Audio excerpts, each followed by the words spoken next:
Good morning, everybody. My name is Jason Allman, and I'm the principal at the high school across the street. I've been there for about 9 years. Dr. Selby's with me. She's our current district athletic administrator, also my partner in crime around all things athletics at the high school. We're longtime educators, but I think the goal of our time with you today is to have kind of a more casual conversation around athletics and how it works at the school level, but also really for me to be candid and share with you my experiences as a parent. I have 3 students. They all started out as college athletes in college, and they've all been on very interesting and different journeys. I think as parents we have a kind of vision on how we want our students' college admissions and experience to go. And I'll tell you, my disclaimer is that none of my 3 kids mapped out the way I thought they were going to map out, but it's been an amazing experience. It's been super joyful, a lot of personal growth and things like that. So I'm looking forward to having that conversation with you all today. I want it to feel more like a conversation. We're going to cover a lot of material, but we want to make sure we keep you engaged as best we possibly can. And the part that I wanted to add in as well is that we will share a lot of probably anecdotal stories about our experiences both as educators but also as parents. My kids are older than Dr. Allman's kids. They're both 32 right now, and they're not twins. He does have twins, but my sons are very close in age, and they also played sports in high school, but kind of very different than his. They were decent athletes, but they were not going to play in college. So they just kind of got what they got out of high school and had great high school experiences. And I think it's really important to kind of hear, both sides of it, because some of you may have athletes that you're hoping are going to go on and play in college, and some of you may understand, like my husband and I did, that that's not going to happen. One of my kids is about 5'6", and it wasn't going to happen for him. So anyway, but the high school experience and the athletic experience is so wonderful, whether your child is a star athlete or is just a great team player and having that experience with their teammates. So we kind of want to share that with you. I think the other disclaimer that I want to make that's really important is that as we share information about what maybe our philosophies about how we might have handled situations with our kids, there's no right way. So if we're saying to you, oh, this is what we would do, or this is what we did, and you're saying, I wouldn't do it that way with my child, that's fine. There's absolutely nobody's right about this. The parent journey is probably the hardest one any of us do. Would you guys agree with that, right? And I will tell you, with my kids being 32 years old, I hate to tell you this, the worry never ends. And in the famous words of my wonderful mother, who has passed on, she says a parent is only as happy as their least happy child. And I think there's a lot of truth in that. Definitely. All right, so we're going to go ahead and get started, and we're going to cover a lot of information. And we want to make sure that we have this thing in our district called the learner profile, and this is what it is. And part of the waves are what I call really kind of like essential life skills. Almost like in business, I think they're called soft skills. And really being able to be a constructive collaborator, empowered learner, creative problem solver, empathetic citizen, and effective communicator. All these things are covered in an athletic experience also. That's why I wanted to share it with us here. We're going through a WASC accreditation visit next week, or 2 weeks from now, which is like the kind of blessing that we are a real high school and do real things with students. And we're talking a lot about this in our self-study process, but this is all encompassing. I think if our students leave with the 5 skills in that wave, they're going to be, really well off in all their experiences. And I've seen them personally in my students, that this was really built a lot through not only classroom and school experiences, but athletics. Sorry about that picture, by the way. So what we're going to cover, I put it in like 4 buckets. And the buckets are the role of sports in the student development, our role as parents in supporting student athletes, really how we can foster a healthy athletic environment, and navigating the world of competitive sports, because there's a big continuum of that, right? I don't know. I know we have some high school parents in the house, but whether you're in youth, early side of youth sports, in the middle school intramurals, on up into high school and beyond, there's definitely a culture around competitive sports, and I'm sure many of you are already experiencing that. This is the worst picture of the whole slide deck, by the way, and I'm only speaking on my behalf, not on Dr. Selby's, but these are your presenters. This is who we are. You kind of learned a little bit about us. So the role of sports in student development, we're going to talk a little bit about how sports contribute to academic, social, and personal growth, as well as encouraging and building a well-rounded student, and how really, I think a lot of questions I get around this, especially when students, freshmen families are transitioning into the high school world, is like, how do we manage the time? Because it can feel overwhelming, it can feel challenging, and if your students were like mine, they weren't born with great time management skills. They had to learn them. I think I have my boy-girl twins are 20 and juniors in college, and my oldest daughter, 23, is getting her MBA right now, but they're still learning that management of time. I think I kind of am sometimes too. And then obviously we really want to do a little bit of an insight on what I hear from student athletes around the pressure they feel, around some of the anxiety they might feel, and how we can help support that. So when we talk about academic growth, there's 5 real focal points here. And like I said, it's time management, that self-discipline, and really building cognitive skills, goal setting, and improved performance. So when we talk about how sports can contribute to this, I don't want to read slides to you, but when we talk about how sports can contribute to this, what I see, and Dr. Selby can elaborate on this too, is when we have school athletics, is simply an extension of a student's academic day. And the learning does not stop because they're not in a classroom and they're on an athletic field or on a court. And also, the best environments we see in athletics is when really, we have a kind of vision and culture of our school, and when that's aligned in each athletic program, it's just really more of an opportunity for students to be in front of adults that will kind of be mindful and remind our students of how they can tackle their time management. Because I'm going to be honest with you, even in high school athletics, it can feel like a lot of time for your student, especially as they transition. And that's not a bad thing. It's not a bad thing for them to go through some growing pains, and you as parents to go through some growing pains as you transition into high school athletics. I think there is a lot of worry, and I think our role sometimes as parents is to immediately protect our student around the kind of consumption of time that athletics could take. But it also, from my personal experience as a parent, it's also a great way it was a great way for my students to learn how to prioritize, balance, and execute the use of their time. Well, I was going to say, we always talk about time management. It's important. We say it to kids all the time. Time management, it's important. But then what? So we don't really give them always the skills to what that means with time management. I spent about 13 years as a school counselor, and I would sit down with my students who weren't doing their homework, let's say, and they said, I just have so much. And I would literally sit down and make them write down all the things they do after school. And I would ask them, project how much time your math homework is going to take. I think it's going to take about 20 minutes. This was in middle school. How much time is your English homework going to take? I think it's going to take about this time. So let's add that up. And they would always be surprised when they saw it on paper that it wasn't as much time as they thought. So they would just be overwhelmed. And then we would even take it a step further and say, okay, let's schedule it out now. What time are you going to get home from school? Do you like to sit down right away and do your homework? Do you like to have a snack first? And I think if we go through, and as parents, you're going to have the greatest influence on that, and go through and actually talk about what do you do to be a better time manager, rather than just saying, you got to manage your time. Because kids don't know what that means. I think it's the same thing when we say study, right? Study. My kids don't know how to study.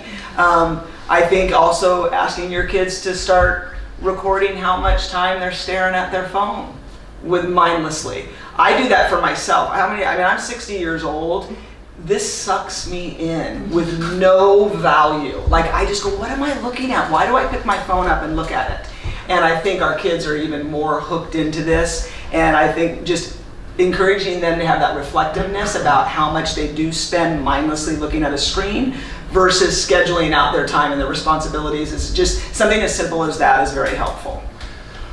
I think we're spending a lot of time talking specifically about the time management, and that's purposefully because I think this is kind of an anchor to all the other the buckets on this slide that follow, right? So when you become really good and understand how you manage time, I've seen it in my own kids. They become a little bit more self-disciplined about how they're going to use their time, which in turn allows them to really kind of build on their thinking and analytical skills and really set, I'm going to set some personal goals for myself because I know I have this amount of time to get certain things done. And ultimately, for that, it's a well-balanced, we want them well-balanced both physically and mentally. So when they're in classroom and on the field or on the court, that they're ready to perform. So continuing, does anybody have any thoughts or any comments or anything they want to say regarding just sort of what we just mentioned now? Do you have any tips for kids with ADHD, because time management for my son is just, I can try and teach it, but it's just his mind is not. Right, and I think sometimes it's the same kind of thing. I think about those times with a single kid in my office talking about time management, and some kids can sit there for 45 minutes on one task and they don't get distracted. But a student that kind of struggles with that focus, they have to probably chunk things. But it is, you know your son better than any of us. So you just have to find that balance. That do you need, because some parents will come home and say, sit down, you're not moving until you get your homework done. That probably won't work for your son. So you have to recognize, okay, from this time to this time, you're going to get this much done, and then let's go take the dog for a walk or look at your phone for 6 minutes or whatever it is he wants to do. And then you just have to find that balance that works. How old is he? 13, in high school next And then that's, just that age as well. You're in the eye of the storm right now. It'll get better.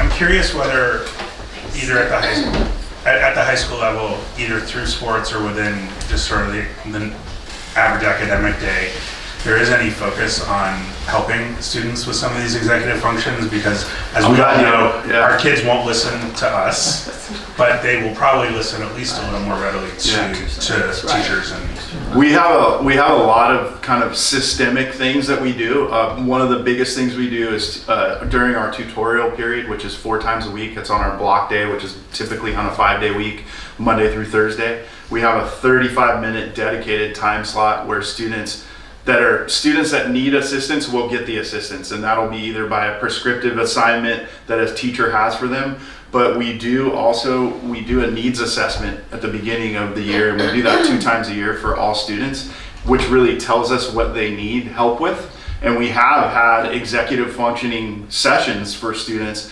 We even have a department that really takes on freshman students and kind of gives them the keys to high school success. And sometimes it's as simple as starting with let's just not have any missing assignments. Because if we have missing assignments, it impacts your grade. And then so we start pretty simple and we build on that throughout their time at the high school. So yeah, we do that a lot. Because we want to give students what they need, and we get those needs from our needs assessment that we give of the students. Great, so, thanks. Yeah, good question. Anything else? Yeah. I was just going to mention, if you look at bullet journaling, I don't know if people are familiar with that, but it was developed by someone with ADHD, and I found that at that age, it was a great time to introduce it. And it can be really bullet journaling? Yeah. If you Google it, there's tons of. Thank you. Awesome. Thank you. That's great. All right, another one of our buckets that we thought was worthy to speak about is obviously social growth. So I had a few athletes that experienced a couple of challenges during COVID. My son was going through, I think he was getting into his junior year during COVID. My oldest daughter was going off to play volleyball in college during COVID. And I want to tell you that for me, as I look back on that kind of difficult time in my family's life, that we really were fortunate enough to have sports in our life. We're a sports family, we still are. We were fortunate enough to have sports in our life because I think it truly did create a built-in network and support system for my kids during a really challenging time. And my oldest daughter, was able to go off to college when a lot of her graduating classmates were staying home. And she was able to go off to college because she was a student athlete. And whether we think, student athletes should get preferential treatment or special kind of circumstance, things that happen to them.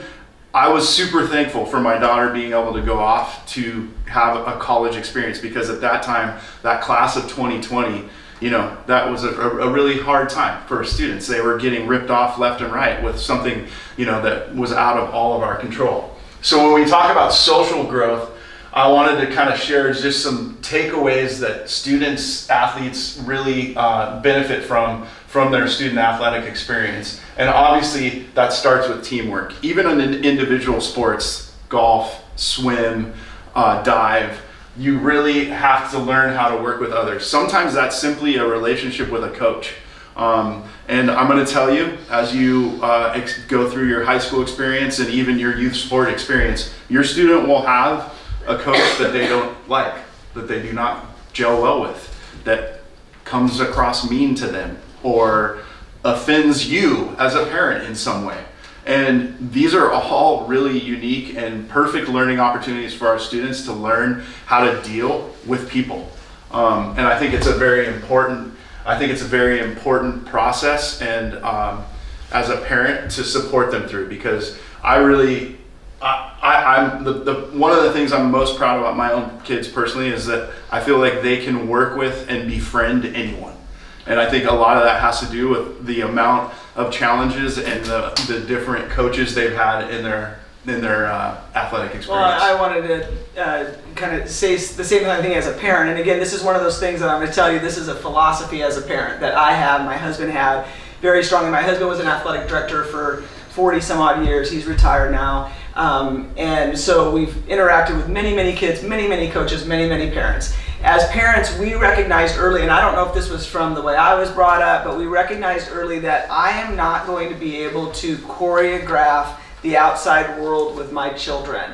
But what I can do, I have so much influence how my child responds to that outside world. That's where my work is, because I can make sure that they know how to handle these situations, whether it's just coaching them up or telling them you're going to be fine. We didn't react large to most things. We had a very just sort of small response if our kids came home and had something like, oh, this teacher doesn't like me. And we might even joke and go, well, I can see why they might not like you. We might say something like that. Or we would just say, well, make them like you. I don't know, just put your head down and do the best you can. But we wouldn't, even if I would as a mom go, I want to save him from this, my feeling was there's going to be another one and another one and another one. So this is where I'm going to make my influence, and it's with my child. And I think I would say the same thing that Dr. Allman just said. My sons are adults. They're 32 years old. They can handle any situation. They're very personable. They can handle adverse situations. And I like to think it's because we didn't try to jump in and manipulate the situation. We tried to help them build skills to deal with the situation.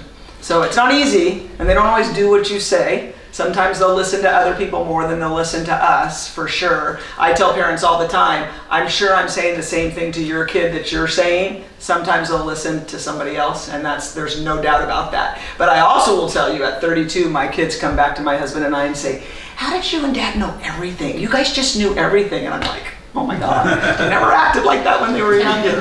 So we did something right.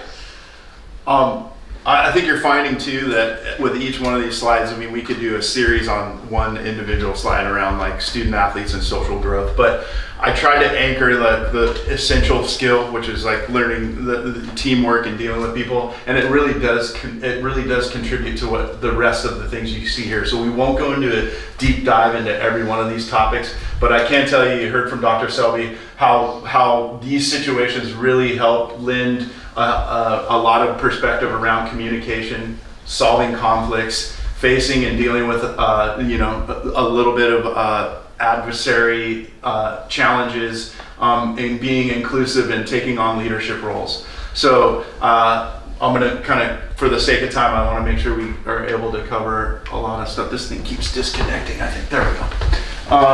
So on the personal growth front, we've heard a little bit about the social growth, but I know these go hand in hand. But on the personal growth front, there's a lot of byproducts around really becoming resilient, confident, having a great work ethic. I think that also goes back to time management. And then just really analyzing healthy lifestyle habits, right? And that, you know, I think when I grew up, that was mostly like, what are you putting in your body? How, you know, how are you feeding your body? But it really goes beyond that. It goes around the whole child and wellness, right? And I think like a student that has attention challenges, there's nothing better for I know my son was like that. There was nothing better than physical activity for them, and having that outlet, it was so important for my son, because he, you know, on those rainy days where we were stuck inside, he'd be bouncing off the walls. So I also feel like it really does teach you when you're in a team environment and you're consistently kind of evaluating yourself and your behavior and your performance. It really teaches you how to read a room, how to talk to your teammates, how to, you know, control yourself in certain environments. So all of these things on the personal growth front, I think, are important to highlight. And like I said, we could do a clinic on each one of these slides, but we don't. We're just trying to. No, and I think there's just a couple things that I wanted to mention in here, just sort of like and I think it was part on the social growth as well, just that friendship opportunity that kids have through sports. How many of you have your kids are friends with somebody that play sport with? Everybody, right? And I look back, and again, my sons have 12 friends that they still do a trip with every year, that they had some relationship with that person through sports. And so I think you're going to more likely build a relationship with your teammate than you are with the kid that sits next to you in your math class. There's just the opportunities to do that are better, and there's such value to that. And then I also think about the emotional regulation part of it. As an athletic director, you know, I'm always it's important to me that our coaches and our athletes represent our community, themselves, their families in a really good way. And we have some kids that are highly competitive and don't always deal well with poor official calls, and, you know, something didn't go their way. We have parents that don't always deal well with that. But I think it's just that continual reinforcement that you're going to have adversity, and you have to be able to manage that and act like this is something you expected, and you're going to be able to respond to it. So I think sports give that opportunity more than anything. So we, like I said, each one of these buckets that you saw on the general list will now have some time here, but I think we can go through these fairly quickly, because what we talk about when we talk about a well-rounded, balanced student is really what we anchored that with was time management and organization. Obviously, you as parents are going to be there to support and the balance that students will need to have, because I find that our students that are motivated to do well both academically and athletically are really also motivated to spend as much time and dedication that they need to make that happen. And I think sometimes it's our job to help them learn about balance, right? And I messed up on that as a parent, and I'll share a little bit about that later, but I just want to make sure that we highlight that. And then obviously, you know, hand in hand, discipline and work ethic, that's why your kids are committed to their craft. Obviously, we highlighted the goal setting and achievement, teamwork and collaboration. We did such a good job of kind of covering that in our introductory slides. This is just a little bit more of a deep dive into that. I think as I look through, Dr. Alderman is primary person to develop the presentation, but as I look through this, it's one of the things that I hope our student athletes recognize, and certainly I'm sure you do as parents, is that there's almost a parallel between everything we experience in athletics to life. And just like what Dr. Allman said, I'm a sports junkie. Like, it's probably not even healthy how much I love sports and am involved in sports and want to watch sports. I'm telling my husband, put the game back on. Like, I'm that person. But I really believe that everything we do in our lives, there's this parallel between what you're going to experience in your job or with your girlfriend or boyfriend or whoever it is to what you're experiencing in sports. So I do think that our athletes, if they're left to face those adversities with your support, you've got to be in the background supporting them and helping them and guiding them. They're going to be so much more prepared to experience that adversity and those challenges and overcome them when they're in college and they're on their own without you there every day, and then when they enter into adulthood. So just be mindful as they come home and are upset about things that happen in athletics. I promise you it's going to be something that's going to pay off in that long run. I know that it is. For sure.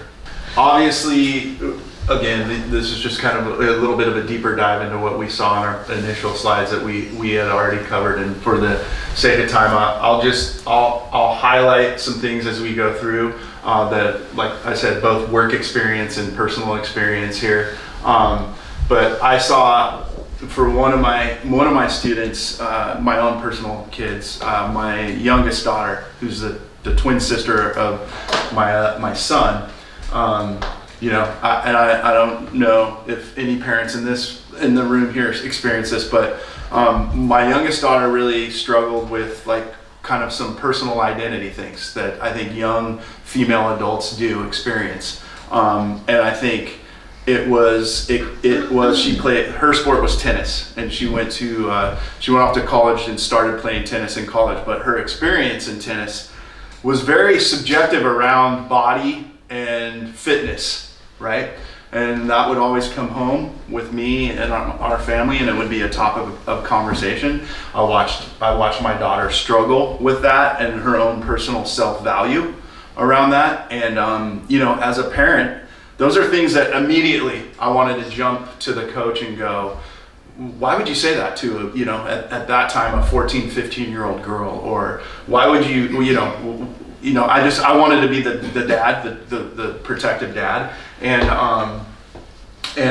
there were times that I had difficult conversations with some adults that were working with her. But the bigger thing for me was helping her kind of work through that, build resilience, and really do a lot of like wellness work around body image, right? And I think a lot of I think even some of our male athletes can experience that. My son was always trying to gain weight when he was trying to fill in his college football position. And I think, in one semester he had to gain like 35, 40 pounds. And it was a different experience for him than it was for his twin sister. But those experiences are there. And I think that we as parents need to be aware of those expectations that, if you're going to become serious about a certain sport, that you got to be prepared to deal with or know that might be something that would come up. But it does definitely contributes to physical and mental resilience. And of course, all the leadership opportunities that come from sports is, darn it. I just wanted to comment, by the way, every photo in here is one of our Laguna Beach High School athletes, courtesy of our wonderful counselor, Ms. Neely. So it's kind of cool. We like seeing them in there. I know. It's great. Again, you've already heard about this. So when we talk about more preparation for the future, those are the transition of like high school athletics into college athletics is a very interesting experience, because all three of my students definitely knew they wanted to play college athletics, sports beyond high school. But they were all at different levels and skills. My son was a moderately recruited football player. He was not a 4 or 5, even 3-star athlete. He was tall and lanky, and he had a good build that coaches liked. His older sister was a fairly highly recruited volleyball player. I'll tell you, as a parent, your ego can easily get in the way of that process. You can hear, wow, the volleyball coach from Columbia University is calling and wants to talk about my, and then immediately, as a parent, I'm going to be very vulnerable here. I go to like, could you imagine having a kid graduate from Columbia University? I went to San Diego State. I would like, no offense to Aztecs out there. But I was just like, immediately, our egos as parents get in the way. Like, I start thinking, wouldn't that be cool if I could, talk to all the other volleyball parents about how Avery's off to Columbia, blah, blah, blah, blah, blah. You just get insulated and caught up in the sport environment that you're in with your friends. And ultimately, I'll tell you that my daughter had multiple Division I opportunities. She went to a Division III school in the Pacific Northwest. She went to the University of Puget Sound. Great university. Was it where I wanted her to go and my ego wanted her to go? No, it wasn't. But to see your kid make a decision like that was unconventional, like I told you, I had my whole this is my oldest daughter too, she was the first child, the experimental one. So I had everything mapped out for her, right? And to have that map be kind of crumpled up and thrown away because of your kid's happiness is definitely worth it. right? But I think it was hard for me as a parent, it was hard for my wife as a parent to get over the ego part of that. But I want to tell you that if your students are involved and interested in collegiate athletics, that the best thing I have done as a parent was to learn how to not be so myopic in that process, right? To keep every option open. So, I would say my first kid, once, a couple Division I coaches talked to her, and I was like, oh, then, Division II coach reached out, I would be like, why are we even talking to that person? Well, what I didn't know at that time was that because it could have made my daughter happy, and her placement was happy at her college, at sports team and college. That's the other thing when you go through that process. You need to be ready to be fully prepared to double the work, anxiety, and consideration around a college selection, because you're not just selecting a college to learn and attend. You're selecting a college for the athletic program, for the coach that could be gone in a year, for the teammates, and for the conference that they might compete in. So it's just a whole nother level. So that's kind of my disclaimer for prep on the future beyond high school athletics. And then it also lends to this. So, the college prep and peer expectation piece. I want to tell you that when we have focus group conversations with our students around academics or athletics, a big takeaway for us at the high school level is how much pressure they get from their peers. And I think at a certain point, it's a very healthy kind of pressure. Because you think about peer pressure, that could be a number of things, right? Both on the social front, academic front, athletic front. And I think it provides a healthy competition. But I think if we're not there as parents to give them the bigger perspective around that process, I think they can get caught up in it and it can become unhealthy.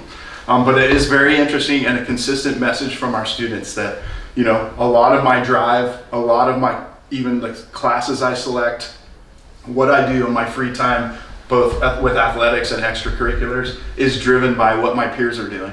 And I think the students your student hangs out with, how driven they can be, how like squirrely they might be. Right. But those are real things that our students are reporting back to us. I think it's interesting because as parents in Laguna Beach at this high school, I worked for 34 years in Anaheim schools, and so sometimes we would see students that were not motivated by academics, and so I would say to a student, what kind of grades do your friends get? I don't know. What do you mean you don't know? Well, I don't know, we don't ever talk about grades. Well, that might be a problem. So you can have the reverse as well. So I think in our environment, it's kind of a luxury at the same time where most of the kids really care about their grades. And so that pressure from peers could be more like pressure like, oh, I'm not smart enough. But remember, the inverse could be if they're somewhere else that care. Who cares? I had kids not want to tell kids that they got a 3.8 GPA because then they would get made fun of because they got good grades. So I think the influence could come differently. We're dealing with a different animal where I think our kids put a lot of pressure on themselves to be the best academically. It's not a terrible thing. We just need to make sure that we keep that balance, that it's not the end all be all and they're just getting so stressed out that they're not functioning well. Right. And as you kind of heard me highlight too, just if the student is desirable playing beyond high school, there are a lot of layers to that process that add some more anxiety and stress for students and parents for that matter. It's a very stressful process to go through as a parent because for me, there's so many dynamics with my own kids personally that, I would say all three of my kids at one point in time were making decisions based on what they thought their parents wanted them to do. And those were really hard decisions, because I think they see the time you invest and the money that you invest in supporting them in their athletic endeavors. And then they go like, wow, this is like a real thing. And then they discover that this is actually a real opportunity. It's not just talk anymore. And then they discover a whole nother layer of issues and challenges that they have to navigate. And, I think my kids felt probably alone through that process at certain times based on because I had one that went to school for tennis. The twin daughter went to school for tennis, gave it a really good shot for a year and just was not happy. And that was a really difficult conversation she had to have with her parents about not being happy where she was. She's very happy now. She's at the University of Kansas. She's still involved in athletics, ironically. Her twin brother played football and was playing at Utah, transitioned from Utah to University of San Diego down in San Diego, obviously. And they have they're a FCS. They do have a football team. They're an FCS school, which is different than FBS, but that's not important here. So ironically, my son decided to hang up his cleats. Another difficult conversation, his junior year. That was a hard conversation.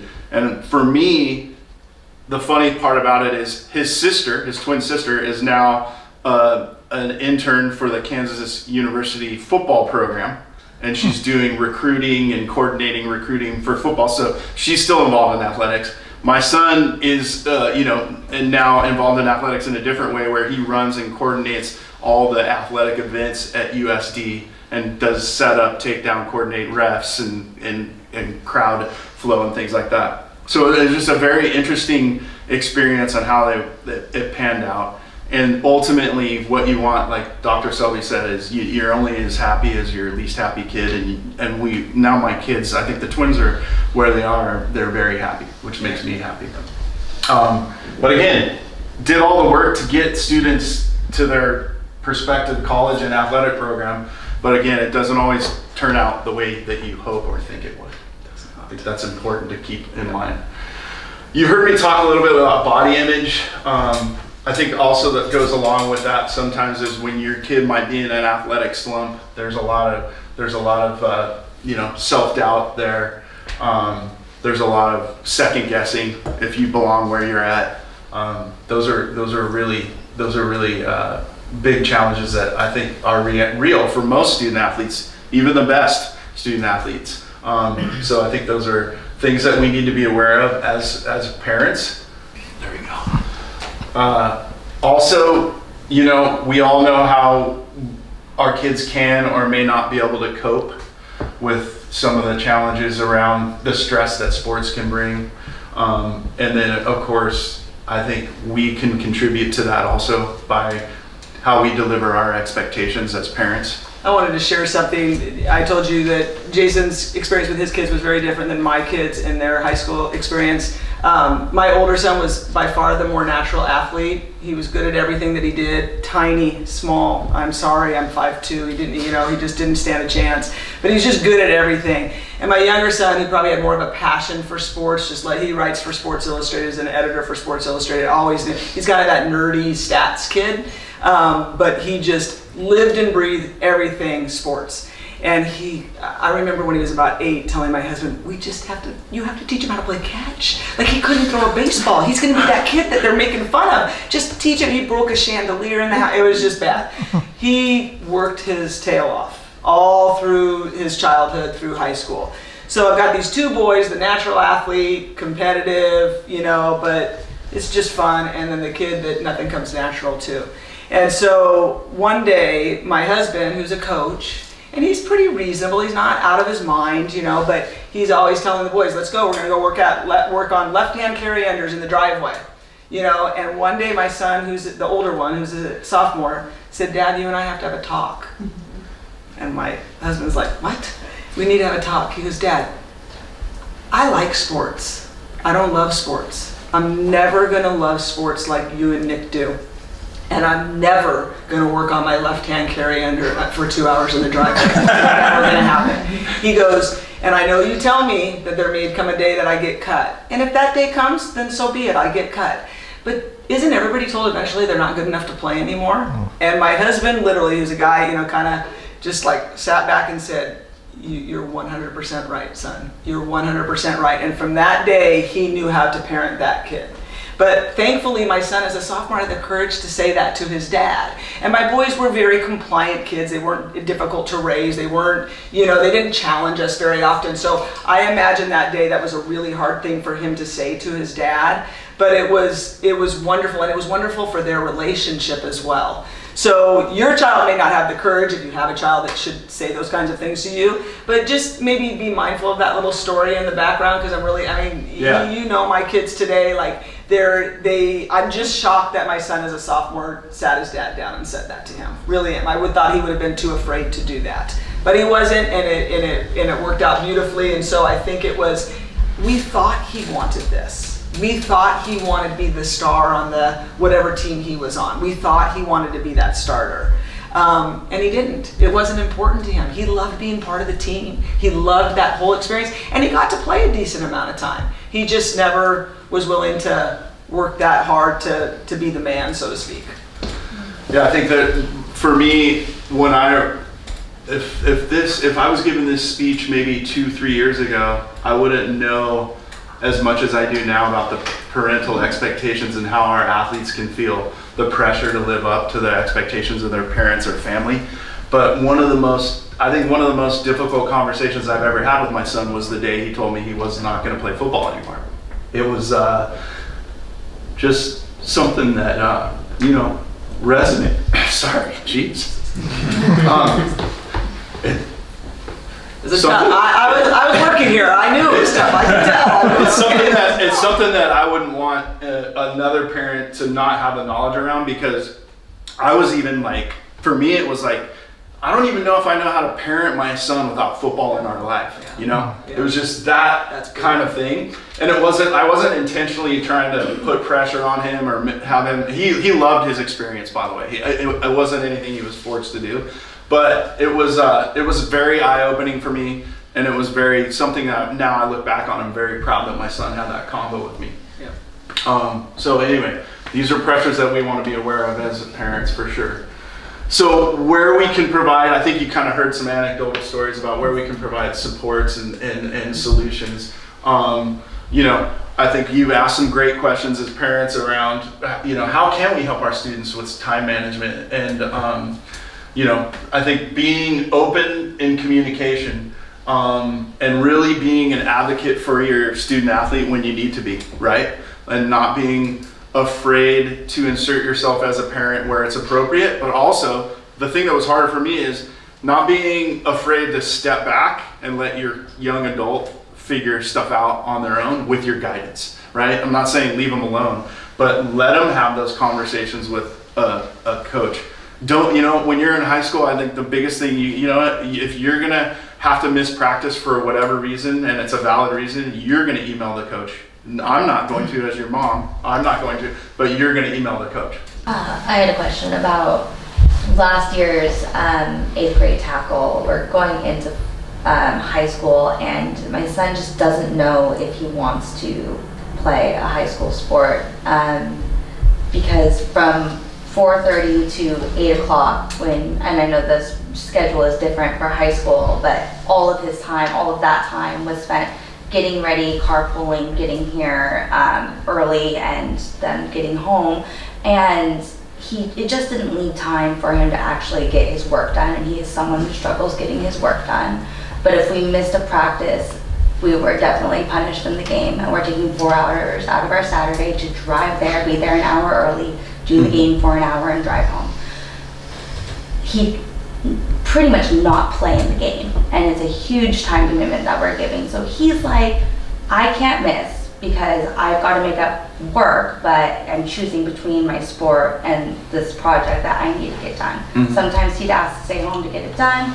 My husband and I have different opinions on where he should be, and he's really debating next year if that's a realistic thing for him.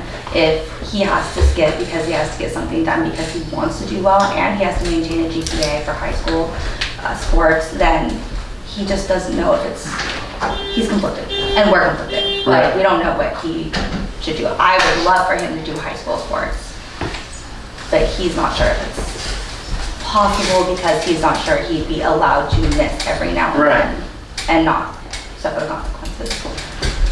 I would think, that's not an easy answer. I would not want to rule out high school sports for your student, but I think that's also a conversation and an insight that we can provide more perspective on. Like from Dr. Selby's perspective, we can also, whatever sport it might be, the coach can share their expectations around their program. But the reality is it will be a balance of how you manage your time, and it does. It can take a lot of time, and there is a learning curve for students that transition into high school athletics as freshmen. And it takes some time, but they're typically pretty successful. Is there opportunity if he decides not to play a high school sport his freshman year to go in the sophomore year? Or Yeah. kind of lose your There- opportunity? No. No, Of course. We have an athlete right now that's a junior that's going to play football next year, never played football in his life. Senior year, decided to pick it up. All right. Well, we've covered a little bit of what we can do as parents to be supportive. Obviously, be positive, supportive influence to your student athlete. Balance interest in versus over involvement, which is I think kind of what you're getting at. And then always encouraging a growth mindset. I think we've shared anecdotally how that worked, how we see that working. And then ultimately, I think some of the takeaways around how we can coach our students up is, don't always look at the end result, the score, the stat, but just effort and kind of personal growth over a season or a school year. For me, this is a big one. I shared this already. Like, make sure that you parent. I wish that I would have parented a little bit more beyond football for my son, just giving him a little bit more of me as a dad and other aspects. We're doing that now, and but I think if I'm Monday morning quarterbacking here, I would say I wish I would have spent a little bit more time on helping my son build his identity outside of athletics. How many people in here have a child that is interested in playing in college, playing their sport? Okay. The picture of Jackson Collick right here made me think of this. Jackson, you may know, is playing football at the University of Minnesota. He graduated early this year, and I've been in touch with him. My husband and I try to reach out to him every couple of weeks just to check in on him. And one of the things that I reiterate to our student athletes that want to play in college, all he says is, "I'm just tired." His day starts at 5:30 in the morning, and he's home to his dorm at about 8 o'clock, and he said, "And I just go to sleep." And so it is just kind of having our athletes understand that the demand in college is like nothing they're seeing in high school. I know we feel like in high school it's a lot, maybe too much, but if they have that desire to play in college, I never want our athletes to be surprised. At the end of this presentation, there's the link to a webinar that we did a couple of months ago with a college counselor that works with his families whose children want to get recruited. And she has just some incredible information in that webinar. You can log on and see the webinar. It was held a few months ago, but she talks to that a lot about just the demand and the amount of time as a college athlete, because a lot of our kids feel like that's what they want to do. I think the other thing that a lot of our athletes get caught up in is the joy of going to like the signing day that we hold in the quad. It's really a cool thing, and they want to tell their friends they got a scholarship. And I really always challenge kids about, do you really want to play this sport? Because you can also go to whatever college you want and play club volleyball, and it could be at a really high level, and you can still enjoy that. But sometimes kids do get caught up because it's what a cool thing to say, I got a scholarship. And we just want to make sure that it's something that our athletes want and they're ready to commit to, and it's not something they go off to college and then you can say, this is not what I wanted after all. So.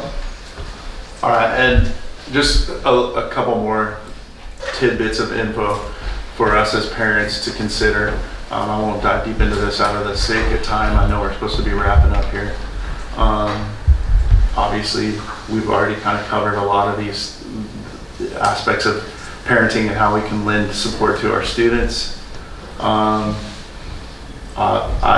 tried to be at every one of my oldest daughter used the 5th year of eligibility to get her master's in business and played down at Point Loma Nazarene University, which is a Division II college.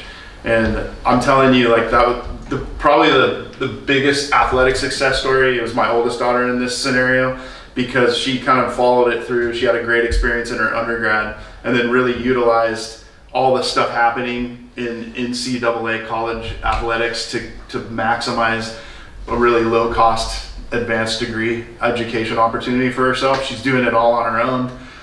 She played a great season of volleyball. Her collegiate volleyball career is officially over because she kind of doesn't have any more eligibility. But I think it's just fun to see. It was fun to watch her journey and her success. And I did try to make a lot of the games, even well into her college career. And I think those are things that you tend to miss once they're gone, but you don't realize it until they actually do go away. Obviously, I think making sure we keep the focus on academics a lot of times for our student athletes is important, because it really does open up, especially if they want to play beyond high school, it does open up recruiting options for them. And then of course the balance of downtime and other interests, right? I think we could get. I was gonna, we love sports. Everybody in this room is here because we have some kind of joy around sports. But I think that if a student is involved in band or choir or theater, all of these same lessons, life skills can be developed, I think, through any kind of extracurricular activity that they're kind of contributing their passion to. We're just biased to sports. These are all common sense. Yes. Again, do you guys have a rough statistic on the number of kids who play in college from Laguna? Not so much from Laguna, but I think that is it about 3% of high school athletes play collegiately? It's pretty low. And the reality of sports is there's a finite number of players on a team, Yes. playing time. And for the kids who want to play high school sports that may not get the time but want to develop all these benefits that we're talking about today, the social ones, the physical ones, the confidence particularly being an important one, but not having maybe enough opportunities to develop those. Like, what would you recommend for the 96% of the majority of kids who aren't talented gifted athletes that aren't going to play But I college? think that all of those things we talked about, they are developing that. I mean, I use my, again, even though he's older, I have my youngest son played baseball, football, basketball all 4 years. 4 years, and it was tough. And he was never a meaningful starter ever in 4 years in all three sports. Never. He wasn't. He's probably going, Mom, these people are going to think I'm a loser. He's not a loser. He's the backup quarterback. The starter never got hurt. You know what I mean? We were hoping that he got hurt. He's very good friends with him to this day. But he was never a meaningful starter. He was that kid on senior night in basketball where the student section saying, we want Selby, because Selby never got in, and they wanted to see him get in the game. And he did, and it was great, and he didn't miss a shot. It was good. So he saved face there. He gained everything that we're talked about, he gained through athletics, even though he wasn't in any way the guy. But he was, and the other day, this I'm not making this up, the other day he moved to a new apartment.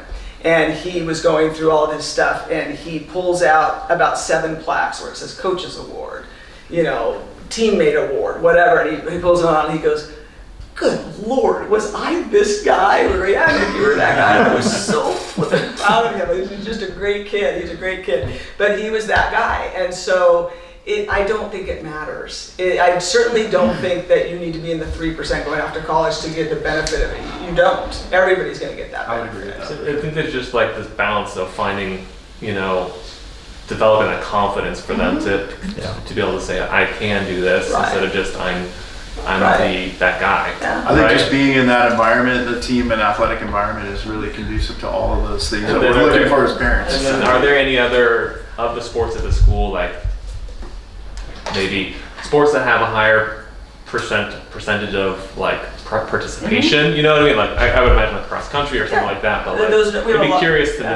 be curious to know what those might be. Yeah, there are a lot of sports. Because I think we all want Right. our kids to have high school sports and not be home on their phones doing nothing. Right. You know what I mean? Track and field and cross country obviously are 2 sports that everybody's going to be able to participate in. It's not going to be like a starter or whatever. But if you're looking for that, if your child's not a great runner, they're still going to know that they didn't, you know what I mean? They're not going to gain, like, I came in 3rd place, because they're probably not going to. But to me, that doesn't matter. We also have most of our sports, because our enrollment is declining so drastically, most of our sports don't even cut anymore. Right. I don't think, I would have to look at the list of all sports, but I would say we have very, very few sports that even cut now, because we're all kind of, the programs are all fighting for the same athletes. We want to be able to field teams. I think what's really, you guys brought up, different from when our kids were growing up to now, I think that kids are less likely to want to play multiple sports because they do take a lot. The rigor in their class work is so at such a high level, it's so competitive to get into college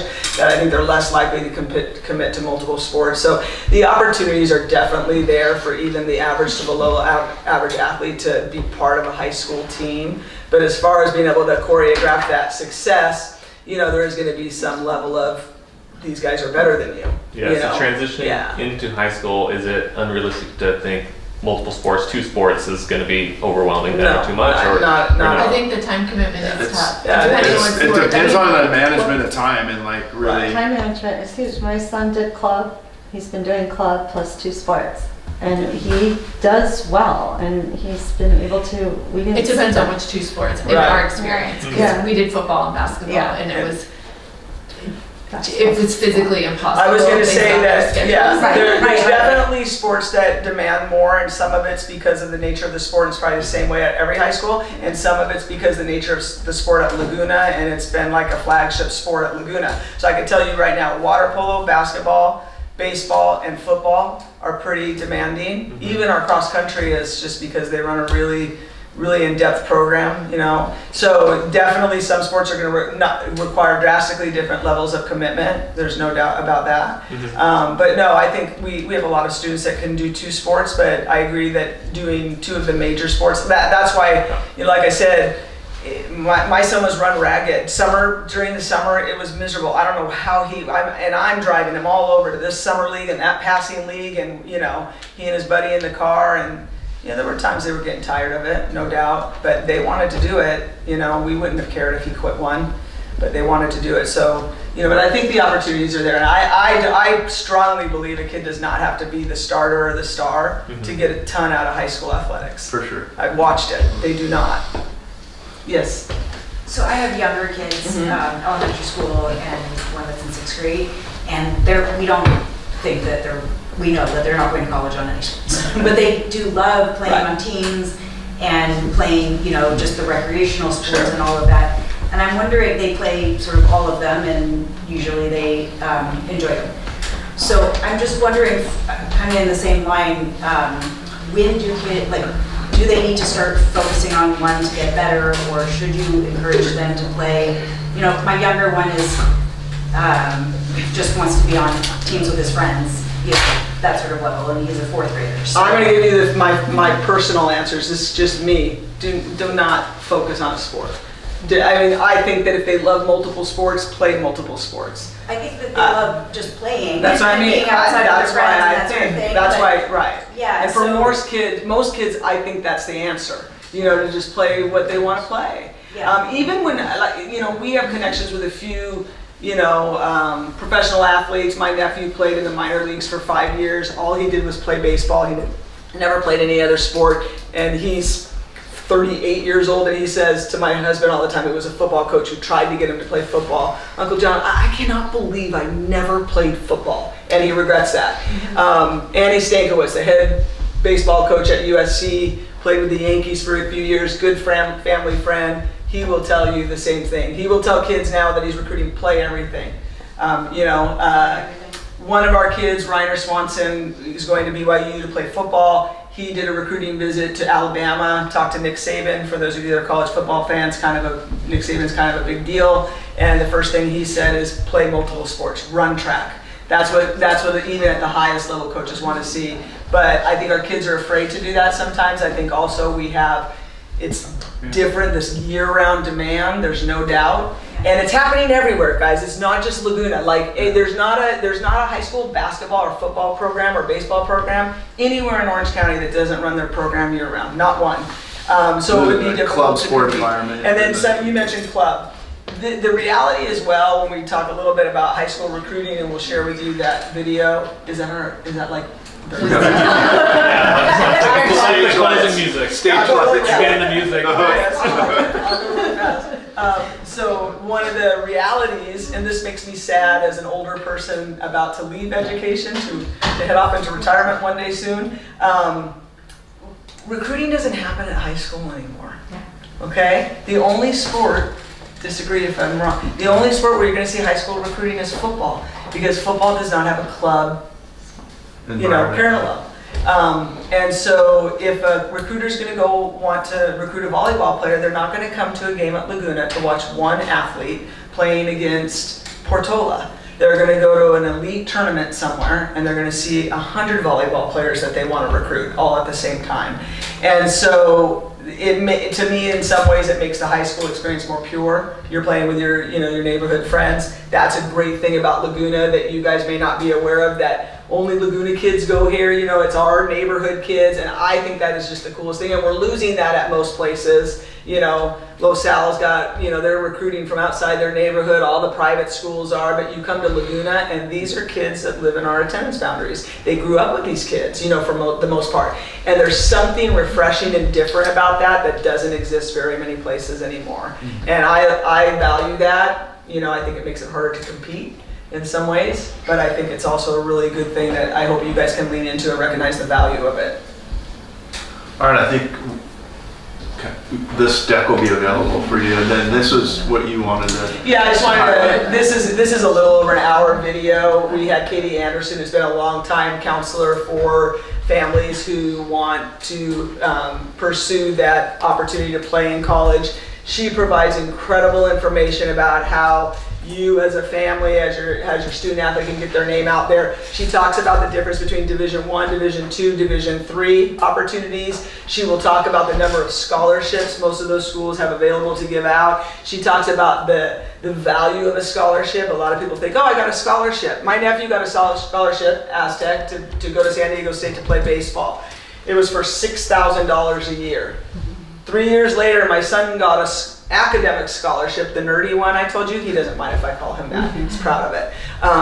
And it was for $15,000 a year to Arizona State for academics. But it was quiet. It just came in the acceptance letter. Nobody knew. And my brother just goes, I remember him just saying, everybody thinks it's so great that Brett got an athletic scholarship. They have no idea that Nick over here, you know what I mean? So we as a society just value that, but if that's really what you're looking for, that dollar value, be mindful of what a scholarship's gonna actually be worth. Quick question on that. If they accept a scholarship, then are they committing to playing all 4 years? Are they locked in versus if they just... The rules have just changed on that, and I am not an expert on that. She does address it in here, but my understanding is that it's a year. The school's not even, I don't even believe the school's committed to the athlete for 4 years. I think it is a year-to-year thing. Okay. So they act like it's not, but I think That's you, by the way, That's Doc, the doing expectation. that. Oh, it's me? Yes, that's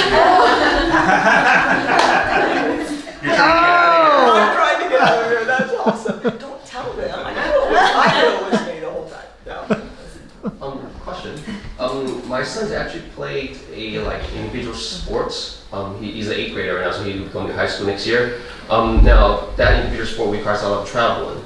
So I mean, again, sometimes like Fridays or Monday, you might be playing a tournament somewhere else, out of state. So how does that would impact his academic grades and stuff? Because I know attendance and stuff like that. Sometimes tests. Without knowing too much about what sport it is and where we're going. Fencing. Yeah, so it's probably, I'm assuming he's probably ranked somewhere at a national level. It wouldn't be ranked, but because a lot of those, I guess, tournament, they're actually at the East Coast or somewhere along that side. So a lot of traveling will be done during school times, like say Friday to Monday. Yeah. So I mean, again, with school being high school, GPAs and all that matters. So I'm not sure if he's We would definitely be able to just work with you as long as you know a plan in advance about those potential absences. The other thing I'd want to explore at the high school level, because we are required as freshman students to take PE or be involved in athletics, Right. is we want to maybe, depending on how much time it seems like a lot of time is dedicated to that. So we'd want to make sure that we would be able to consider your student potentially for independent PE for that. So he'd actually get PE credit for that sport. So we'd have to explore that, but I could talk to you offline about how that works when you transit. Actually, are you going to 8th grade family night next week? Yes. Yeah, it's on Wednesday night next week. We'll have a lot of information there for that too. Okay. So watch this video. Like I said, it's not short. But there you can kind of just do the little bar at the bottom and find the information that you like. But she will talk about all levels of recruiting and talk about where you can get your name out there and in the you know, out there to let people know that you're interested in being contacted for the opportunity to play in college. And I want to thank you all for being here today. One of the most, I think the thing that makes our environment at Laguna Beach so special is our community fabric, and parents are a huge part of that. And whether you're at the high school currently or coming to the high school, really look forward to having your students and working with you all in community and to have a really great experience for your student at the high school. So thank you all for your time. Yeah.